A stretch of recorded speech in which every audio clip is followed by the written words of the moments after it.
सफीर पाकिस्तान, आपके जज्बों का तर्जुमान। वतन से दूर, वतन की आवाज और आपकी पहचान। सफीर पाकिस्तान बाएतमाद नुमाइंदों की टीम के साथ सफीर पाकिस्तान सबसे पहले और सबसे आगे। Safir Pakistan actively works to strengthen the bond between Pakistani Americans across the nation. Thank you, Safir Pakistan, for continuing to put together a positive image of Pakistan. अमरीकी सियासत में अहम किरदार, मुसलसल अवामी platform Safeer Pakistan. I really appreciate Waqar Ali Khan, who carries this process very well indeed.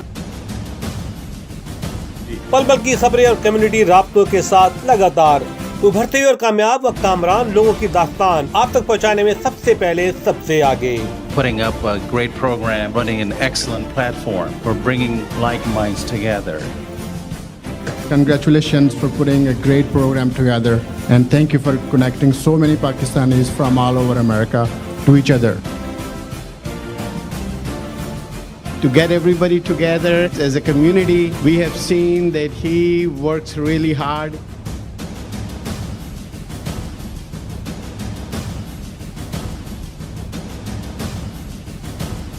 And I'm so happy that you chose to start this program of honoring high achievers of our community.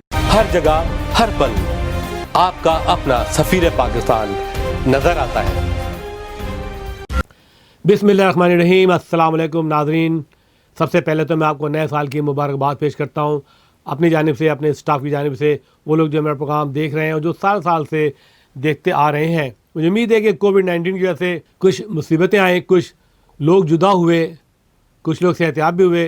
मैं समझता हूँ आने वाला साल 2021 अच्छा साल होगा और खुशियाँ लेकर आएगा। आप हमारे साथ रहें। आप जानते हैं कि मैं साल से आपके लिए प्रोग्राम पेश कर रहा हूँ और इस साल भी मैंने बहुत सारे अच्छे प्रोग्राम पेश किए हैं। मुझे उम्मीद है कि आपको पसंद आएंगे। इंशाअल्लाह ताला नेक्स्ट प्रोग्राम में हम आपको तमाम उन प्रोग्रामों की झलकियाँ दिखाएंगे। तो एक बार फिर आप तमाम लोगों को मेरी जानिब से, मेरे स्टाफ की जानिब से नया साल मुबारक हो। नाज़रीन, आपका मेज़बान वक़ार अली ख़ान प्रोग्राम पाकिस्तान से आगे के साथ हाज़िर खिदमत है और आज आपकी मुलाकात कराएंगे एक और सफ़ीर पाकिस्तान से। ऑफ कोर्स नाज़रीन, आप देख रहे हैं मेरा प्रोग्राम साल से सफ़ीर पाकिस्तान और देखते रहिए। नाज़रीन, आज बहुत अहम तरीन मुलाकात है, ख़ासकर उन लोगों के लिए जो आर्द क़ल्ब में मुब्तला हैं, जिनको हार्ट डिजीज़ है या जो दिल के अमराज पे मालूमात हासिल करना चाहते हैं। आपको पता है कि पाकिस्तान से फ़ारिगुल तहसील तलबा जो मुख्तलिफ़ कॉलेजों से निकल कर आते हैं वो काफ़ी कारनामे अंजाम दे रहे हैं गैर ममालिक में, क्योंकि उनको वहाँ पे अपॉर्चुनिटी मिलती है, वहाँ पे कोई सिफारिश नहीं होती है, वहाँ पे कोई रिकमेंडेशन नहीं होती। वो अपनी तालीम के बदौलत, अपनी काबिलियत के बदौलत आगे बढ़ते हैं। ये उन्हीं में से एक शख्सियत हैं जिसका नाम है महमूद सदीम। टॉप नॉच कार्डियोलॉजिस्ट हैं और आरकानसा हार्ट हॉस्पिटल में हेड ऑफ़ दी कार्डियोलॉजी के फ़राइज़ अंजाम दे रहे हैं। मेरी उनकी मुलाकात काफ़ी अर्से पहले हुई थी। मैं ये दोबारा इंट्रोड्यूस करा रहा हूँ इनका ये इंटरव्यू, ताकि बहुत से लोग की ख्वाहिश थी कि हमें हार्ट के बारे में कुछ मालूमात चाहिए और ऐसे डॉक्टरों को हम बातचीत करना चाहते हैं, देखना चाहते हैं जिनको वो हार्ट के बारे में हमें कुछ मालूमात फ़राहम करें। तो आइए मुलाकात करते हैं डॉक्टर महमूद सदीम से। डाम मेडिकल के फ़ारिगुल तहसील हैं, नहायत इंटेलिजेंट ज़हीन इंसान है। बुलादा फरमाइए ये report.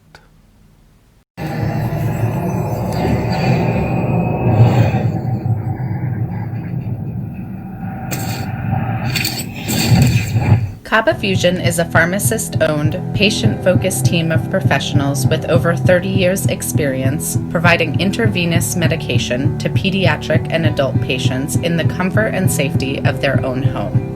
Founded by Dr. Sohail Masood, a pioneer in the home infusion industry and recipient of Ernst & Young's Entrepreneur of the Year Award, Kaba Fusion has 28 state-of-the-art compounding pharmacies across the country with service capabilities nationwide. Specializing in IVIG, SCIG, and acute therapies, our highly skilled infusion nurses are present throughout your treatment and our clinicians are on call 24 hours a day. Please visit us at kabafusion.com for more information.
Doc, what are you doing today? What we are doing here is we have got a patient which has got aneurysm in his stomach. Also, he has got in his aorta, as well as he's got severe peripheral arterial disease. And our plan is to go from the right arm into the chest, down to the abdomen, and we are going to do an angiogram of both legs as well as aorta. And then we figure out where the blockages are severe, because if you have to fix the left leg, you have to stick the right groin, and if you have to fix the right leg, you have to stick the left groin. But if we stick on one side before we are certain which side is worse, then you're stuck. So that's why we want to go from the arm and figure out which leg is the worst so we can go from the opposite side. And sometimes when the blockages are not that severe, this gentleman has had stents in both his lower extremities. He has got severe blockages in the past. He's been having frequent claudication, that is pain in the legs when he's walking and when he is doing any activity. So we are going to work on his peripheral arterial disease and aneurysm. Okay. So you specialize in that? That is my specialty, and especially besides heart, coronary artery disease, my other major specialty is peripheral vascular disease and endovascular intervention. Oh, great. And this is one of the lead hospitals, I think is the number one in the world? It is one of the US #1 hospitals in our state of Arkansas.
नाज़रीन, आज मैं अपने शहर से बहुत दूर यानी कि लॉस एंजलिस से मैं यहाँ हूँ लिटिल रॉक आरकांसा।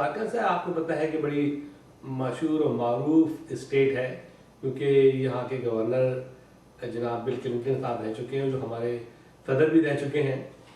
और आज मैंने बिल क्लिंटन लाइब्रेरी का भी दौरा किया और मुझे अच्छा लगा और मुझे बड़ी खुशी महसूस हो रही है कि यहाँ पे काफ़ी पाकिस्तानी अच्छी पोजीशन पर जो है फाइज हैं, स्पेशली मेडिकल फील्ड के अंदर। और आज मेरी मुलाकात है जनाब सदीम महमूद साहब से, जो बाय प्रोफेशन कार्डियोलॉजिस्ट हैं और डॉ मेडिकल के ग्रेजुएट हैं और 1990 में वो अमेरिका आए थे। और उनके तमाम पोर्टफोलियो और रेज्यूमे देखते हुए मुझे लगता है कि उन्होंने काफ़ी तेज़ी से कदम बढ़ाए और काफ़ी अच्छे तरीके से अपने कदम भी जमाए हैं। तो आज हम इनसे बातचीत करेंगे इनके प्रोफेशन के बारे में, इनके अचीवमेंट के बारे में, इनकी लोकल एक्टिविटी के बारे में कि क्या कुछ करते हैं। तो आइए मुलाकात कराते हैं जनाब डॉक्टर सदीम महमूद साहब से, जो आज हमारे साथ मौजूद हैं और मैं आज उनकी राइजगाह में मौजूद हूँ आरकांसा लिटिल रॉक में। अस्सलाम वालेकुम सदीम साहब, कैसे मिजाज हैं? खैर से हैं आप? बड़ी खुशी हो रही है आपसे मुलाकात हो कि आपने मौका दिया। आपसे मेरी अपना की मीटिंग में मुलाकात हुई थी और जहाँ मुझे डॉक्टर समद ने आपसे मुतारिफ कराया था, और बड़ा शुक्रिया कि आपने मुझे मौका दिया। और हम पहले भी कई डॉक्यूमेंट्री कर चुके हैं और हम चाहते हैं कि ज़्यादा से ज़्यादा हार्ट के ऊपर बातचीत करें, क्योंकि बढ़ती हुई एक मर्ज़ है। और मैंने सुना है कि इतने बंदे एक्सीडेंट और टेररिज्म से नहीं मरते हैं जितने हार्ट की बीमारी से मर जाते हैं। बिल्कुल दुरुस्त। ठीक है, तो सबसे पहले मैं चाहूँगा कि आप हमारे नाज़रीन को अपने बारे में थोड़ा सा इंट्रोडक्शन दें कि आप कब अमेरिका आए, कहाँ से आपने तालीम हासिल की पाकिस्तान में, और कहाँ आपने अपनी खिदमत अंजाम दी अमेरिका में और रेसिडेंसी आपने जो कंप्लीट की। 1990 में कराची से आया था। मैंने अपना मेडिकल स्कूल डॉ मेडिकल कॉलेज से किया है, जो कि अब आपको पता है डॉ मेडिकल यूनिवर्सिटी बन चुका है। बिल्कुल। इसके बाद मैं न्यू जर्सी में आया और वहाँ मैंने अपनी रेजिडेंसी की है university of medicine and dentistry new Jersey में। अच्छा अच्छा अच्छा। उसके बाद मैंने 1 साल क्रिटिकल केयर फेलोशिप की बेथ इज़राइल न्यूयॉर्क सिटी में। अच्छा अच्छा। इसके बाद मुझे क्रिटिकल केयर और इंटरनल मेडिसिन की जॉब मिली मेम्फिस टेनेसी में। अच्छा। वो मैंने 1 साल की। उस दौरान मेरा रुझान कार्डियोलॉजी की तरफ ऑलरेडी हो चुका था। और हमारे जो फेमस मेडिकल यूनिवर्सिटीज़ जो इस एरिया में थे उसमें से वैंडरबिल्ट यूनिवर्सिटी जो कि साउथ की आईवी लीग कहलाती है। अच्छा। तो उसमें मुझे फिर कार्डियोलॉजी और वैस्कुलर में दाखिला मिला। तो 1996 में फिर मैं वहाँ मैंने ज्वाइन किया और मैंने अपनी फेलोशिप और वैस्कुलर ट्रेनिंग और कार्डियक ट्रेनिंग वहाँ की। उसके बाद फिर 1 साल मैं मेम्फिस में रहा। इतने दौरान मेरे दोस्त और मेरे पार्टनर डॉक्टर धर्म सिंह जो कि यहाँ आर्कन्सा में थे, उन्होंने कहा कि बहुत अच्छा मौका है, अच्छी जगह है। और उस वक्त तक मैं परमानेंट पोजीशंस देख रहा था, इंटरव्यू कर रहा था। तो उनके कहने पे मैं आर्कन्सा आया। अच्छा। और आर्कन्सा इतना भला लगा कि वो घर बन गया। अच्छा। 1 साल के अंदर I was able to achieve full partnership with him. उसके बाद आपके प्रेसिडेंट भी रह चुके हैं, आपके दोस्त भी हैं डॉक्टर उमर अतीक जो उमर अतीक साहब जी। उमर अतीक और शबीर और मैंने मिल के cardiac and cancer institute create किया गया। अच्छा माशाल्लाह। एंड पाइन ब्लफ में हमारा जो लिटिल रॉक से आधे घंटे के फासले पे है, वहाँ हमारा कार्डियक एंड कैंसर इंस्टीट्यूट है जिसका मैं इस वक्त प्रेसिडेंट हूँ। है बाकायदा है और बहुत उम्दा सेंटर है जहाँ पूरे साउथ ईस्ट आर्कन्सा में कार्डियक, वैस्कुलर और कैंसर की ट्रीटमेंट्स हो रही हैं। अच्छा ठीक है, वेरी गुड। हाँ, तो वो उस कार्डियक कैंसर इंस्टीट्यूट में 2 इंस्टीट्यूट साइमल्टेनियसली काम करते हैं। कार्डियोवैस्कुलर इंस्टीट्यूट है जिसका मैं प्रेसिडेंट हूँ, आर्कन्सा कैंसर इंस्टीट्यूट है जिसके डॉक्टर उमर अतीक हैं, और हम सारों ने मिल के एक कार्डियक एंड कैंसर इंस्टीट्यूट बनाया जिसका इस वक्त मैं प्रेसिडेंट हूँ। जबरदस्त। अच्छा। इसके अलावा पिछले 15 साल से मैं आर्कन्सा में प्रैक्टिस कर रहा हूँ। जो मेरे मेजर अस्पताल हैं, एक आप आज आपने आए और आपने हमारे साथ विजिट किया, थोड़ा टाइम गुजारा, सर्जरीज देखी, वो सेंट विंसेंट्स इंस्टीट्यूट है जो कि यहाँ का सबसे बड़ा हॉस्पिटल है और इस वक्त यूएस न्यूज़ के हिसाब से नंबर 1 हॉस्पिटल है। I'm one of the board members of cardiac review committee, उसके अंदर जो कि सबसे ज़्यादा कार्डियोलॉजिस्ट इसी अस्पताल में हैं और 6 लोग मेंबर्स हैं इसके, जो कि we are responsible to keep the quality of Arkansas cardiology at the highest level. To the highest level. इसके अलावा जो 3rd largest अस्पताल आर्कन्सा का है वो पाइन ब्लफ में है जिसका नाम है जेफरसन रीजनल मेडिकल सेंटर। मैं 6 साल तक उसका चेयरमैन ऑफ मेडिसिन और कार्डियोलॉजी रहा हूँ। उसके बाद नेचुरली मेरा टेन्योर लास्ट ईयर ख़त्म हुआ है उसका, लेकिन अभी भी एक्टिवली मैं वहाँ इंटरवेंशनल कार्डियोलॉजी प्रैक्टिस करता हूँ। और तीसरा जो मेजर हार्ट इंस्टीट्यूट आर्कन्सा में है वो आर्कन्सा हार्ट हॉस्पिटल है जिसके अंदर और मैं ऑल्सो इंटरवेंशनल प्रैक्टिस और प्रोसीजर्स करता हूँ। अच्छा अच्छा अच्छा अच्छा। तो माशाल्लाह ये 90 से जी, अब ये है 2014 जी, माशाल्लाह काफ़ी अर्सा हो गया, 25 काफ़ी साल। 25 साल हो गए आपको। जी। और आपकी जो मैंने सुना है कि माशाल्लाह आपकी रेटिंग बहुत अच्छी है यहाँ पे। बहुत Patient मेहरबानी। इस वक्त मेरी सबसे बड़ी स्ट्रेंथ ऑफ प्रैक्टिस है कि कम्युनिटी में जहाँ सारे बाकी फिजिशियंस और कार्डियोलॉजिस्ट इस वक्त मुलाजमत करते हैं अस्पतालों में, 2 या 3 ही हम लोग हैं जिसमें एक मैं और मेरे पार्टनर जो कि अभी तक मरीज़ों के सेल्फ एम्प्लॉयड हैं, जो हम अभी तक अपने मरीज़ों के मुलाजिम हैं। अच्छा। That's the best way to That's the best way to explain. and और सबसे बड़ी बात ये है प्राइड ये है इस प्रैक्टिस की कि इस प्रैक्टिस को ग्रास रूट से बनाया, लोगों की खिदमत की, कम्युनिटी में नाम बनाया, और इस वक्त 80% मेरे मरीज़ मेरा नाम सुन के आते हैं, कोई रेफ़र नहीं करने की जगह। ऑफ कोर्स मेरे काफ़ी कॉलीग्स हैं जो कि मुझे रेफ़र करते हैं पेशेंट्स, और हम उनका ख्याल रखते हैं, लेकिन सबसे ज़्यादा मेरे मरीज़ जो आते हैं मेरे पास वो अपने किसी भाई से, बाप से, बेटे से, दोस्त से, पड़ोसी से नाम सुन के आते हैं। ऐसे तो यहाँ पे जो कार्डियक डिजीज है आर्कांसा में जी, इट इज इन राइज, और it is in a rise unfortunately. Arkansas आपको पता है स्टेट्स के हिसाब से इज़ नंबर 48 एजुकेशन में और पॉवर्टी में। नेचुरली जो यहाँ की एक ग़ज़ा है, जो यहाँ की पॉपुलेशन है, उसमें कार्डियक एंड वैस्कुलर डिजीज़ बहुत कॉमन है।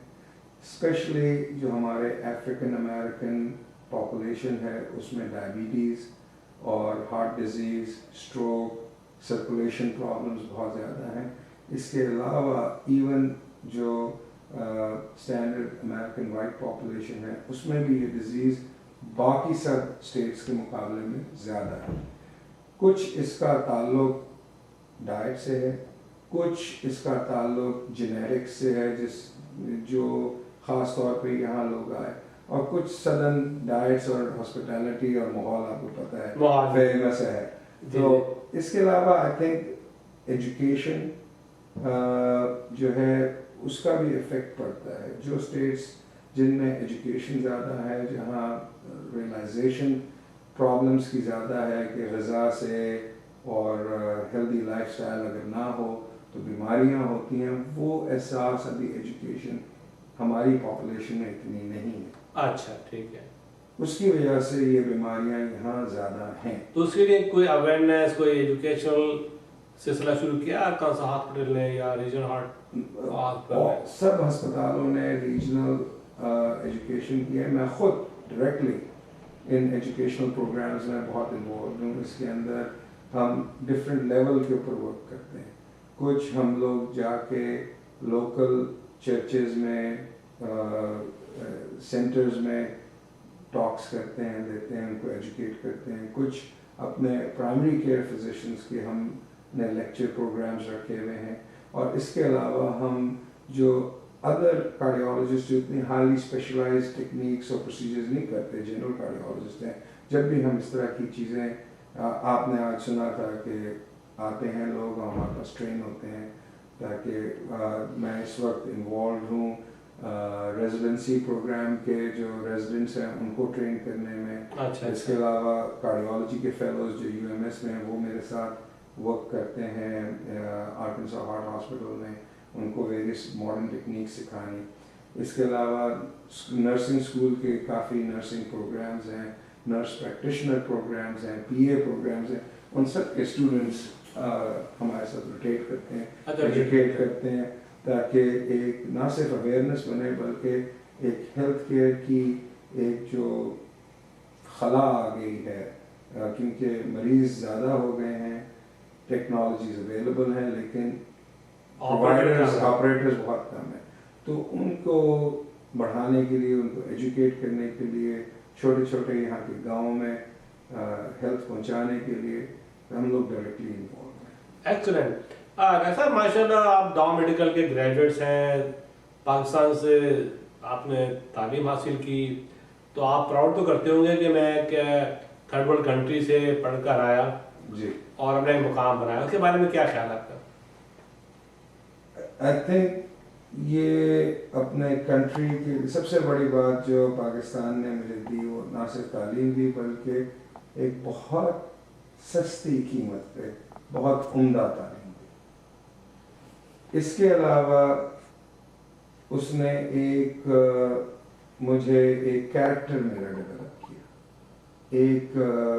डेवलप किया, जिस कैरेक्टर के अंदर खिदमत का, इसके अंदर एक और डेवलप किया कैरेक्टर के खुश उसलूबी, और सबसे बड़ी बात ईमानदारी। ये जो कैरेक्टर्स एक हम लेके आए हैं, आई थिंक खुदा की मेहरबानी के बाद ये सब चीज़ें हैं जिन्होंने सबसे आगे मुझे बढ़ाया है। अच्छा, तो you so proud to be a graduate from Pakistan. Absolutely. और पाकिस्तान ने आपको बहुत कुछ दिया बिल्कुल। और आप उसके मशकूर हैं और शुक्रगुजार हैं। बिल्कुल। अच्छा, कभी आपने सोचा कि आप पाकिस्तान के लिए भी कुछ करें, मैंने specially in your department cardiology? Actually करें नहीं, मैं करता हूँ। अच्छा, करते हैं। काफ़ी दफ़ा हम लोगों ने प्रोग्राम्स, आप डॉक्टर शाहिद अमीर और उमर अतीक, इनका NWFP में हॉस्पिटल है जी। जिसमें जब अपना का प्रोग्राम वहाँ हुआ था तो उसमें हमने एक फ्री इंटरवेंशनल क्लिनिक की थी जिसमें मैंने काफ़ी प्रोसीजर्स वहाँ किए। इसके अलावा जब भी मैं जाता हूँ लाहौर, मेरी फैमिली लाहौर से है, अच्छा। जब भी जाता हूँ ज़रूर मेरी कोशिश ये होती है कि वहाँ कार्डियक सेंटर्स में, अस्पतालों में लेक्चर्स दूँ, एजुकेशन की तालीम आगे बढ़ाएं। इसके अलावा काफ़ी स्टूडेंट्स पाकिस्तान से हमारे पास मेडिकल स्कूल में जब होते हैं तो रोटेट करने आते हैं हमारे अच्छा, पास। अच्छा, अच्छा। और हमारे पास टाइम गुजारते हैं। ऑफ कोर्स हम हमेशा से यही एक कशिश रह गई कि ज़्यादा करना चाहते हैं जी। लेकिन जिस तरह आजकल की ज़िंदगी है, वहाँ के जो हालात हैं, वहाँ के हालात हैं, यहाँ के हालात हैं, बहुत कंट्री लेवल पे, पर्सनल लेवल पे उतना नहीं कर सके जितना करना चाहते हैं, लेकिन कोशिश हमेशा रहती है। कोशिश रहती है, जबरदस्त कोशिश हमेशा रहती है। अच्छा, अच्छा, अच्छा। तो आप क्या समझते हैं कि आप फ्यूचर में कोई ऐसा प्लान कर सकते हैं कि भाई पाकिस्तान में भी एक अमेरिकन बेस? एक्चुअली प्लान करना नहीं, हम उस पर एक्टिवली काम कर रहे हैं जिसके अंदर more towards fly rather than के बिजनेस के पॉइंट से। काफ़ी ऐसे इंस्टीट्यूशंस हैं जो पाकिस्तान में, कुछ प्राइवेट एरियाज़ में, कुछ गवर्नमेंट बेस एरिया में और NGOs के हैं जिनके अंदर काफ़ी काम हो रहा है और उसमें जब भी हम लोग जाते हैं कुछ ना कुछ टाइम ज़रूर गुजारते हैं। अच्छा। ऑफ कोर्स मेरी तो हमेशा से आप इस वक्त जो चेयरमैन हैं चेयरमैन और वाइस चांसलर ऑफ डाउ medical university, Dr. Masood Hamid sir. He is one of the reasons I am a cardiologist today. Oh, mashallah. He's a cardiologist himself. और जब भी मीटिंग्स पे कहीं भी मुलाकात होती है बड़ा मज़ा आता है उनके साथ बैठ के बातें करने में। मेरी वालदा प्रोफेसर थी सर्जरी की डाउ मेडिकल कॉलेज में। Oh, माशाल्लाह। क्या नाम था? किशोर नाजरी। अच्छा, अच्छा। और मेरे वालिद साहब प्रोफेसर थे रेडियोलॉजी के अपना जिनाब में। अच्छा। तो तभी तो लोग मजाक उड़ाते हैं तुमने हाइब्रिड सीख लिया दोनों की फील्ड्स का। इंटरवेंशनल कार्डियोलॉजी हाइब्रिड है, सर्जरी का और रेडियोलॉजी का। जी जी जी। एनीवेज, तो वो मसूद हमीद साहब मेरी वालदा के जूनियर एसोसिएट डॉक्टर होते थे। अच्छा। और जब वालदा वहाँ सर्जरी करती थी तो मेडिसिन की जब भी क्लियरेंस और कार्डियोलॉजी की इवैल्यूएशन होती थी वो मसूद हमीद साहब को बुलाती थी। तो उस वक्त से जब वो उस वक्त जूनियर नए डॉक्टर थे, यंग आदमी थे, उनसे मेरी मुलाकात और सलाम दुआ रहती थी। फिर मेडिकल स्कूल के दौरान तो और हो गई। तो उनको देखा देखी मेरा शौक हुआ कार्डियोलॉजी का मेडिकल स्कूल में कि ये प्रोफेशन मेरे मतलब का है, क्योंकि इसमें एक चैलेंज है और उस वक्त बहुत इनोवेशन आ रही थी। जब मैंने मेडिकल स्कूल ख़त्म किया उस वक्त स्टेंट अभी आए नहीं थे, जो अब हर कोई सुनता है स्टेंट। जब मैंने अपनी कार्डियोलॉजी की फेलोशिप ख़त्म की उस वक्त सेकंड स्टेंट बिल्कुल फर्स्ट जनरेशन में थे। तो ज़माने में क्या लोग करते थे? खाली बलून एंजियोप्लास्टी या बाईपास। अब आप ये सोचेंगे जब मैंने प्रैक्टिस स्टार्ट की उस वक्त अस्पतालों में एवरेज था एक हार्ट सर्जन 250 से 300 बाईपास करता था। अब टेक्नोलॉजी इतनी एडवांस हो गई है कि मुश्किल से हार्ट सर्जन 50 भी बाईपास नहीं करता, क्योंकि हम सारी ये टेक्नोलॉजी से एडवांसेस से हम ये सारी चीजें जो पहले सर्जरी को बाईपास कर देते हैं। हाँ बिल्कुल, सर्जरी को बाईपास कर देते हैं। हाँ बिल्कुल। तो और पेशेंट्स के लिए भी फायदा है, क्योंकि एक आप अगले दिन उठ के सेहतयाब होके चले जाते हैं, बिल्कुल आपको काम से 2 दिन की छुट्टी लेनी पड़ती है। और अब तो हमने रिसेंट एडवांस ये आई है कि हम रिस्ट से पूरा आर्टेरियोग्राम, कैथ और स्टेंट्स वगैरह बहुत से पेशेंट्स का रेडियल करते हैं। अब ये पाकिस्तान में भी हो रहा है, यहाँ भी ये बहुत हो रहा है। और उसमें ये हो रहा है कि रेडियल से ये फ़ायदा ये है कि प्रोसीजर के बाद बंदे को लेटना नहीं पड़ता, वो बैठा होता है। और आप अगर आपने हार्ट का स्टेंट भी डाला तो अगर बिल्कुल पेशेंट ठीक है 5 या 6 घंटे में घर चला जाता है। जबरदस्त। हाँ, तो ये अब सारी नई टेक्नोलॉजीज आई हैं ये पिछले 2-3 साल में। बेहोश भी नहीं कर रहे हैं आजकल आप? बिल्कुल नहीं। आज मैंने पेशेंट देखा वो तो सब हम बातें कर रहे हैं और हम साथ में पूरी सर्जरी कर रहे हैं। आपने यानी कि बड़ी मेजर वो थी और प्रोसीजर था।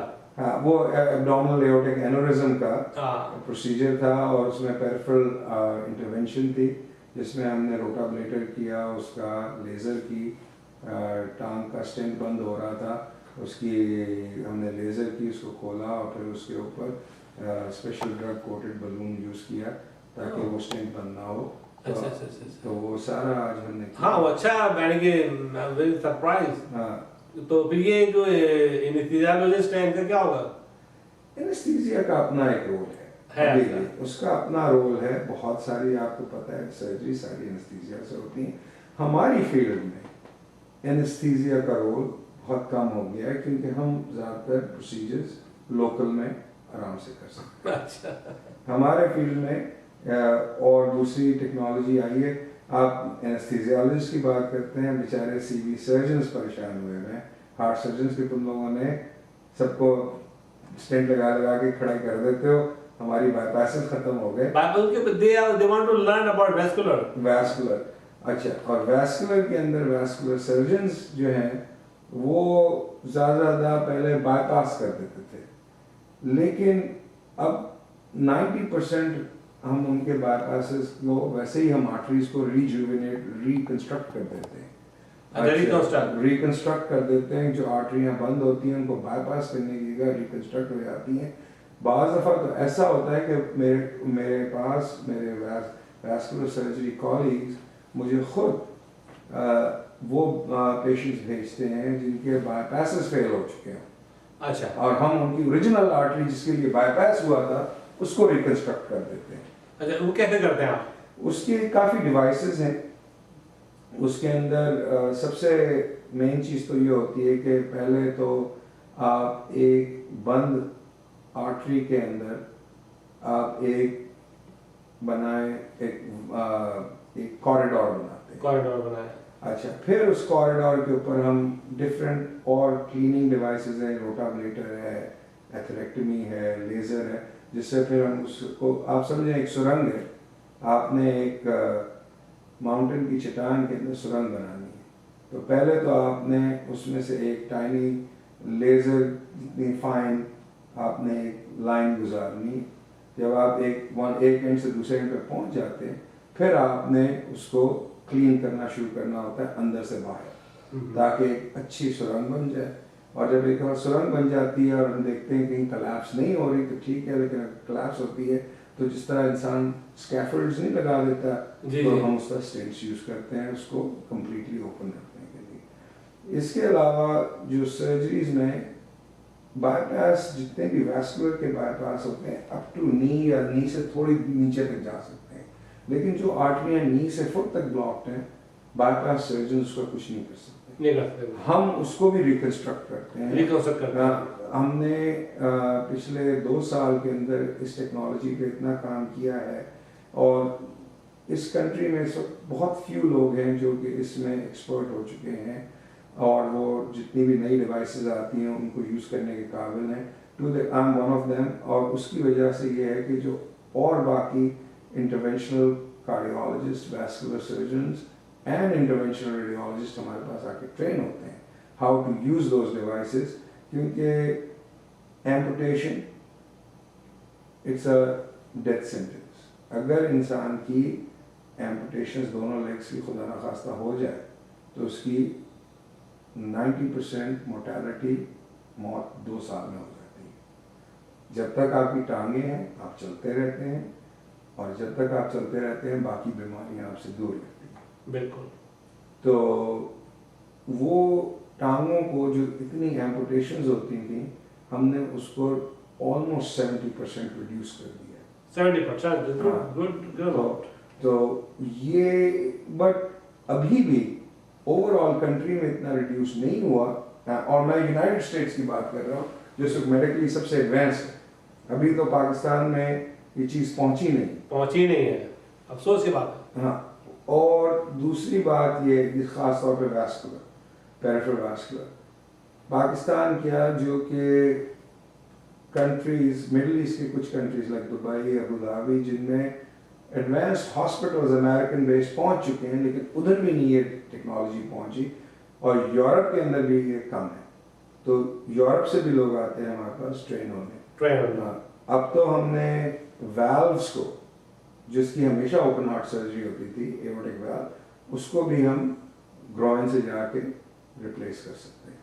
Oh, that's great. तो वो भी हो रहा है। एनोरिज्म जो पेट के होते थे बड़े, जो कि हमेशा काट के ठीक होते थे, अब 80% हम उसको स्टेंट्स, उसके स्पेशल स्टेंट्स आ रहे हैं, नई डिवाइसेस आ रही हैं जो कि हम उसको वहीं फिक्स कर देते हैं without opening the person up. The Da Vinci, the robot surgery. हाँ, You do that? डिवेंची कौन सी? The robotic. रोबोटिक सर्जरी जो होती है, डिवेंची रोबोटिक सर्जरी, वो सीवी सर्जन्स करते हैं। अच्छा। वो हम लोग जो रोबोटिक्स करते हैं, जो वैस्कुलर करते हैं, उसमें रोटाब्लेटर है, डायमंड बैक एथरेक्टमी है, लेजर एथरेक्टमी है, और ये एथरेक्टमीज आती हैं। अच्छा। जिसमें हम रिकंस्ट्रक्शन डिवाइसेस से करते हैं। तो डिवेंची जो डिवाइस है और उस तरह की डिवाइसेस हैं रोबोटिक सर्जरी की या न्यूरो रोबोटिक सर्जरी की, वो न्यूरो सर्जन की और हाईली स्पेशलाइज्ड हम सीवी सर्जन्स करते हैं। लेकिन again there is no silver bullet which is going to fix everything. Everything, yes. Every kind of disease is in each individual, even if they're carrying the same diagnosis, is totally different. As they famously say, every landing and every takeoff is different. Yes. By even the same pilot. Yeah. So it is like that. आप एक vessel में जाएंगे और आप वही तरह के blockages आपको नजर आएंगे, लेकिन एक अंदर एक फील होती है।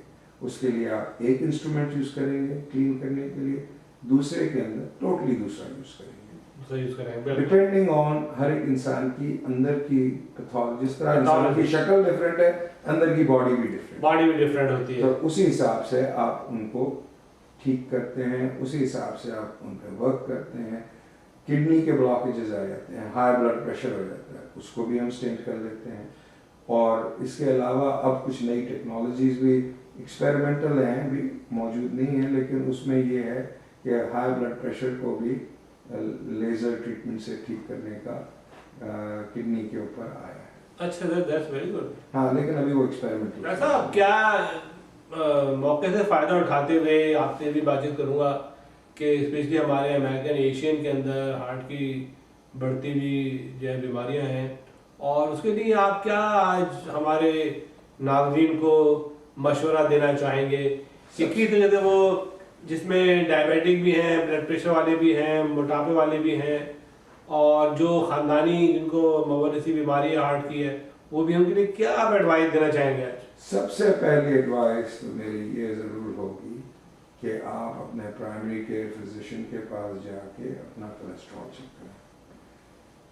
एशियन, पाकिस्तानी और इंडियन ओरिजिन के लोगों में एक स्पेसिफिक किस्म की जेनेटिक प्रॉब्लम है।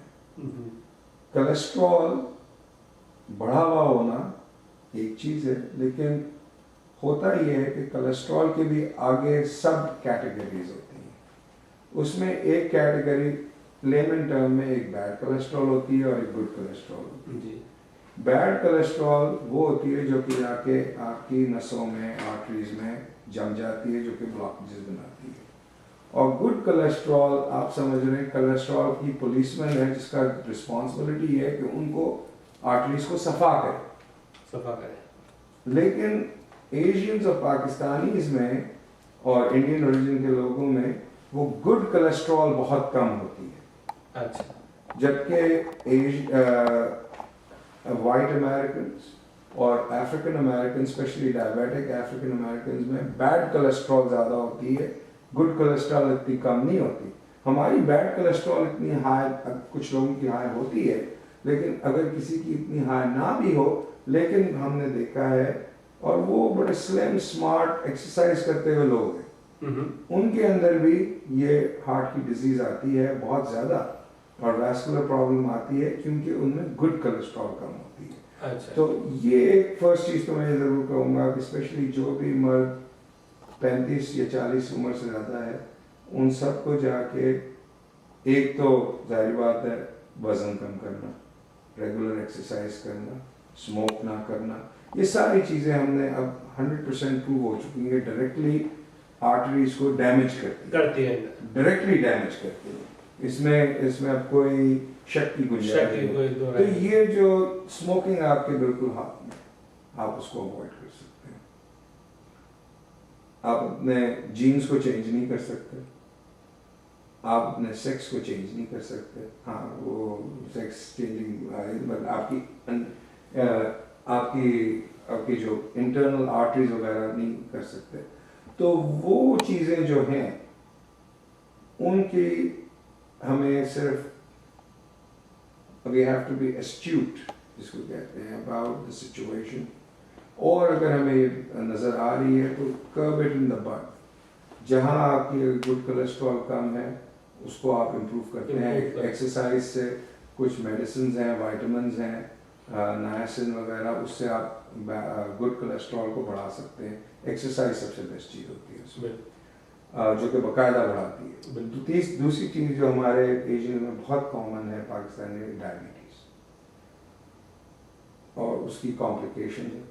तो डायबिटीज़ को कंट्रोल करना, उसके जल्द मालूम करना, बढ़ा हुआ वज़न, अगर आप डायबिटिक नहीं है लेकिन आपकी बॉडी डायबिटिक्स की तरह बिहेव करती है, तो वज़न कम करना, और ये सारी गुड हेल्दी लाइफस्टाइल्स में आ जाती है।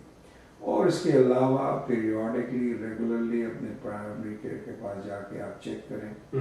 अगर आपको कोई भी सिम्टम्स हो रहे हैं उसको इग्नोर ना करें।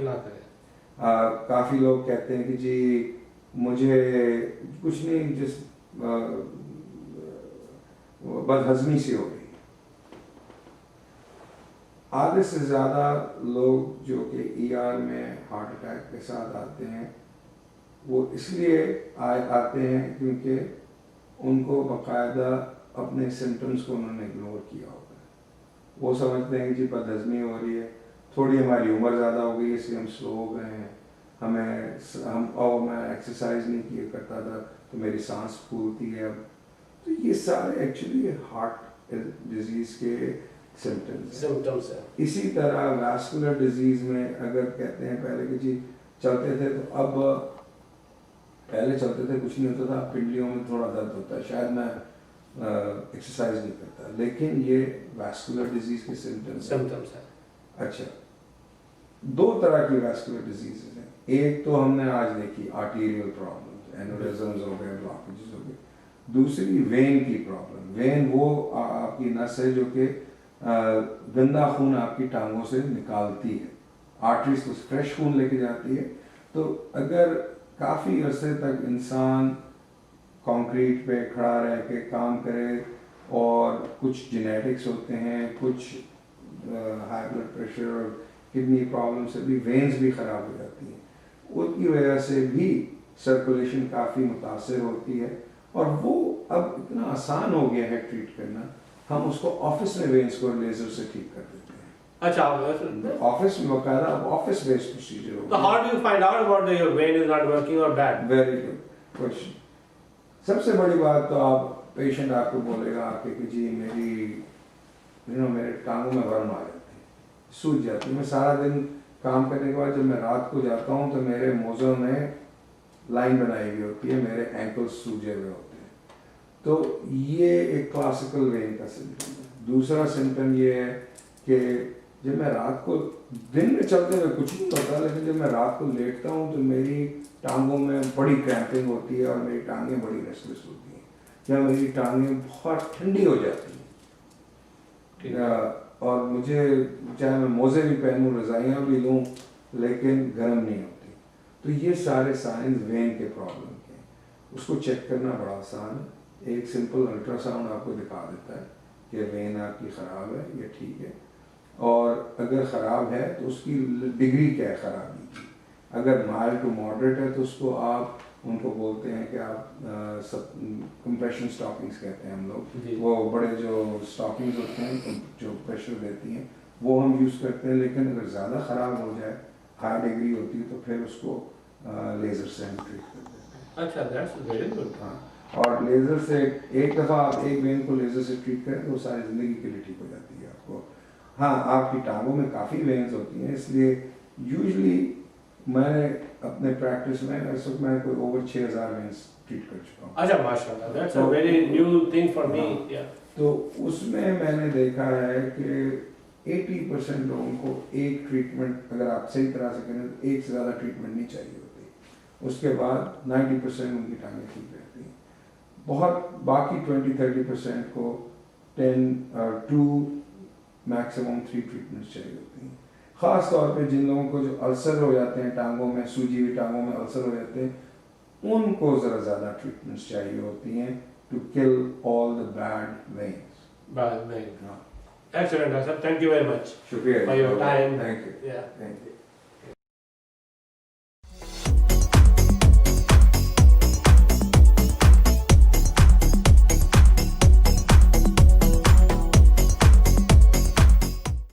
नाज़रीन, तो आप देख रहे थे मुलाकात डॉक्टर महमूद सदीम साहब से, कार्डियोलॉजिस्ट। मुझे उम्मीद है कि आपको पसंद आएगा प्रोग्राम और अपनी राय का ज़रूर इजहार करें। नाज़रीन, तो वक्त है आपके मशहूर segment the let's talk real estate, और आपके लिए आज एक नई मालूमात और नई चीज़ें आपके लिए लेके आए हैं, और आपके जाने बचाने योर होस्ट और योर फ्रेंड, आपके जाने पहचाने जनाब जमाल ख्वाजा। आइए देखते हैं कि आज क्या मालूमात लेकर आए हैं आपके लिए। मुलाज़ा फरमाइए, let's talk real estate.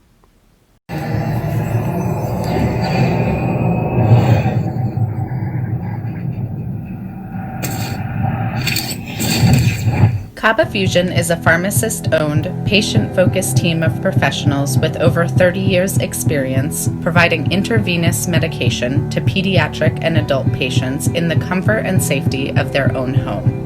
Founded by Dr. Sohail Masood, a pioneer in the home infusion industry and recipient of Ernst & Young's Entrepreneur of the Year Award, Kaba Fusion has 28 state-of-the-art compounding pharmacies across the country with service capabilities nationwide.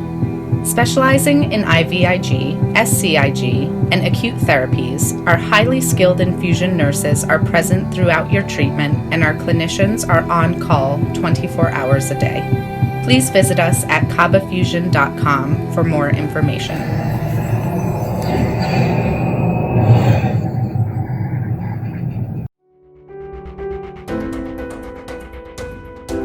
अस्सलाम वालेकुम नाजरीन, आप मुझे देख रहे हैं पाकिस्तान से आगे में लेट्स टॉक रियल एस्टेट। मैं हूं आपका दोस्त होस्ट जमाल ख्वाजा। हर हफ्ते आपके लिए लाता हूं रियल एस्टेट की इंफॉर्मेशन। मैं 20 साल से रियल एस्टेट में हूं, आपके साथ मिलकर शेयर करना चाहता हूं अपने एक्सपीरियंस को। Real estate mortgage payments, real estate purchasing, real estate flipping, investment और आपके सवालात के जवाब के लिए हाजिर हूं। प्लीज देखते रहिए पाकिस्तान से आगे में let's talk real estate.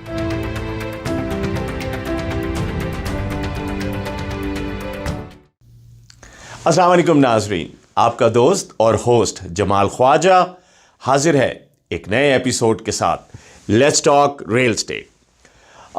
Thank you very much again. और मैं बार बार शुक्रिया इसलिए करता हूं क्योंकि आप लोगों के ईमेल्स, आप लोगों के फ़ोन कॉल्स और टेक्स्ट मैसेज से पता चलता है कि आप मेरा प्रोग्राम देख रहे हैं, पसंद कर रहे हैं। आज भी बहुत सारे सवाल आए हैं और बहुत इंटरेस्टिंग सवाल आए हैं। मैं बहुत खुश होता हूं जब लोग मुझे ऐसे सवाल भेजते हैं जिनसे मालूम चलता है कि वो रियल एस्टेट के बारे में सोच रहे हैं, देख रहे हैं, समझ रहे हैं रियल एस्टेट को। It's very encouraging. तो सबसे पहले तो मैं आज बात करूंगा क्योंकि मैंने पिछले एपिसोड में आपसे बात की थी FHA लोन के बारे में। तो बहुत सारे लोगों ने कहा कि व्हाट अबाउट कन्वेंशनल लोन, उनका क्या सिलसिला होता है। तो पहले उसके बारे में बात करेंगे और फिर कोशिश करेंगे 2 से 3 सवाल के जवाब भी दें। तो सबसे पहले कन्वेंशनल लोन के बारे में बताऊं कि कन्वेंशनल लोन जो है वो उन लोगों के लिए बेहतर रहता है जिनका क्रेडिट स्कोर अच्छा है। मेरे हिसाब से 740 प्लस फाइको स्कोर के लिए कन्वेंशनल लोन जो है वो काफ़ी सूटेबल रहता है। कन्वेंशनल लोन का एक सबसे प्रोमिनेंट एडवांटेज जो आपको होता है कि जी अगर आप 20% डाल रहे हैं या 20% से ज़्यादा डाल रहे हैं तो conventional loans becomes better comparing to FHA loan, बेहतर रहता है वो।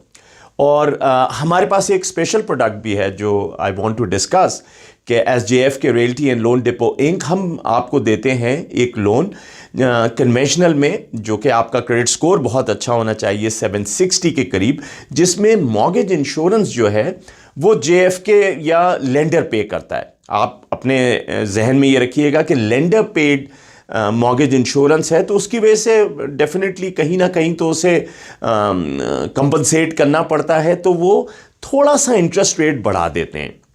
अब इंटरेस्ट रेट बढ़ाने से आपकी पेमेंट में ज़्यादा फ़र्क नहीं पड़ता, but the advantage you get इसके आपका इंटरेस्ट पेमेंट जो है वो डिडक्टेबल है। तो जब इंटरेस्ट पेमेंट डिडक्टेबल है तो आपको एडवांटेज मिल जाता है। If you have a bigger income, better income, तो आपको ज़्यादा डिडक्शन से फ़ायदा होता है। तो कन्वेंशनल लोन के बारे में मैं यही कहूँगा कि उन लोगों के लिए बेहतर है जो 20% या उससे ज़्यादा डाल रहे हैं, क्रेडिट स्कोर अच्छा है और उसमें DTI, debt to income ratio जो है वो कन्वेंशनल लोन में FHA के मुकाबले में कम रेशोज पे लोन मिलता है। But on a same time PMI का जो फैक्टर है वो कन्वेंशनल लोन के अंदर कहीं बेहतर है FHA की जगह। तो नाजरीन, आप हमेशा याद रखिएगा कि कन्वेंशनल लोन उन लोगों के लिए बेहतर है जिनका क्रेडिट स्कोर अच्छा है, डेट टू इनकम रेशो अच्छा है और वो 20% डाल रहे हैं। तो आई होप यू अंडरस्टैंड। और अगर आपका कोई सवाल है कन्वेंशनल के बारे में, you are more than welcome to call me and I can explain you more. या अगर आप घर खरीदने का सोच रहे हैं तो हम इसको डिस्कस कर सकते हैं कि which loan sits better for your need. क्या FHA आपके लिए बेहतर रहेगा या कन्वेंशनल बेहतर रहेगा। तो उसके लिए मेरा telephone number and email address सामने आ रहा है। Please pick up a phone, write me an email, I am here for that. सवाल के बारे में बताऊं, आज एक बड़ा इंटरेस्टिंग सवाल आया है और मुझे बड़ा अच्छा लगा। उन्होंने मुझसे पूछा है कि जी कितने घर देखने के बाद मैं चूज़ करूं कि जी ये घर मैं ख़रीदना चाहता हूं।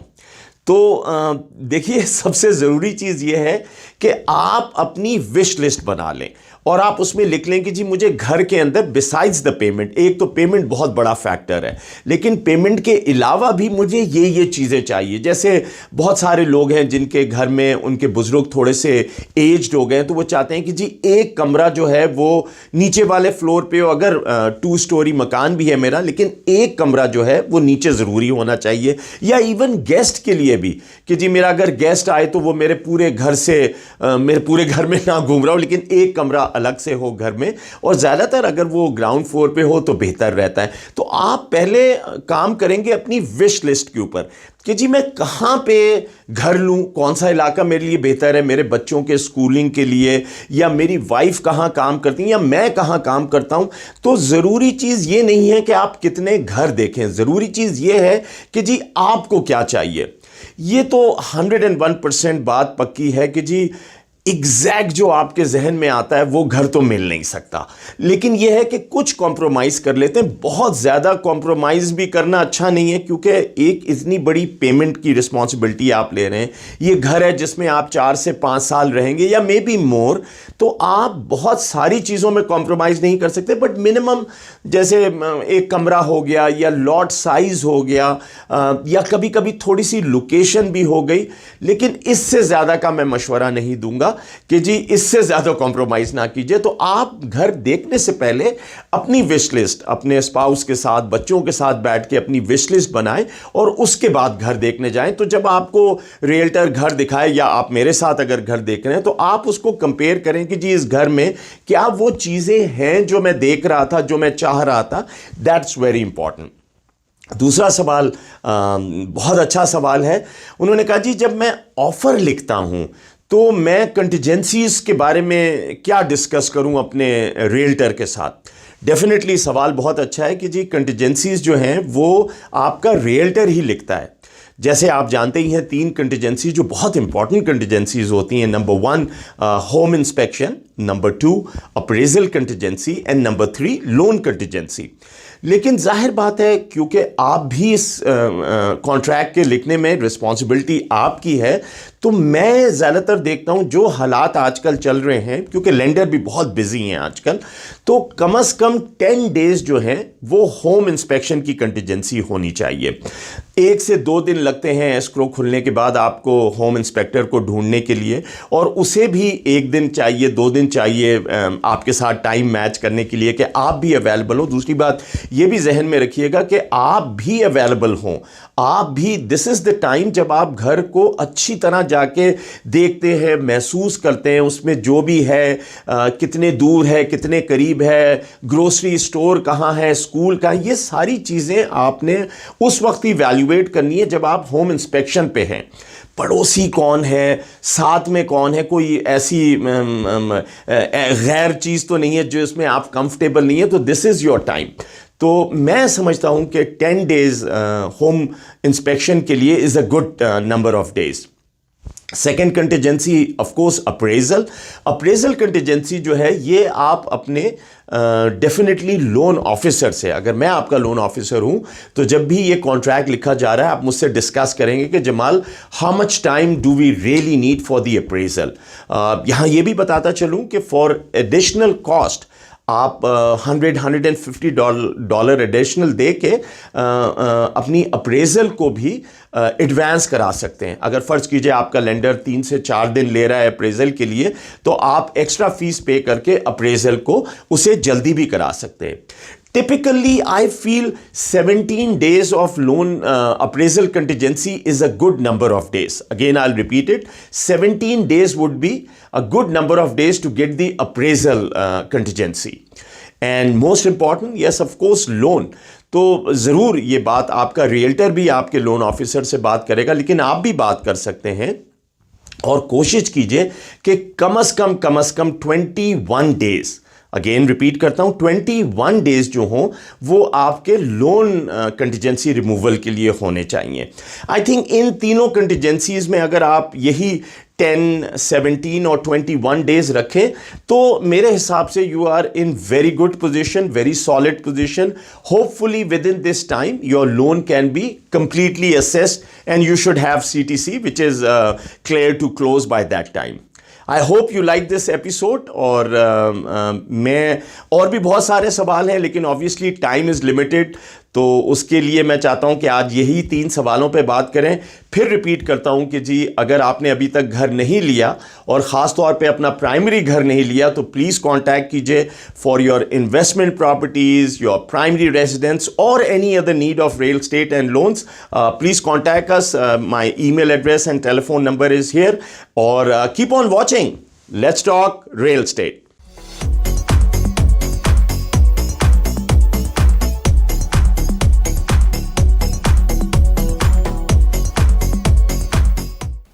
नाज़रीन, तो आपने देखी ये रिपोर्ट, मुलाकात महमूद सदीम साहब से जो MD हैं, कार्डियोलॉजिस्ट के एक्सपर्ट हैं, और आपने बातें सुनी जमाल ख्वाजा साहब की रियल एस्टेट के बारे में। मुझे उम्मीद है कि आज के प्रोग्राम से भी आपको काफ़ी फ़ायदे पहुँचे होंगे।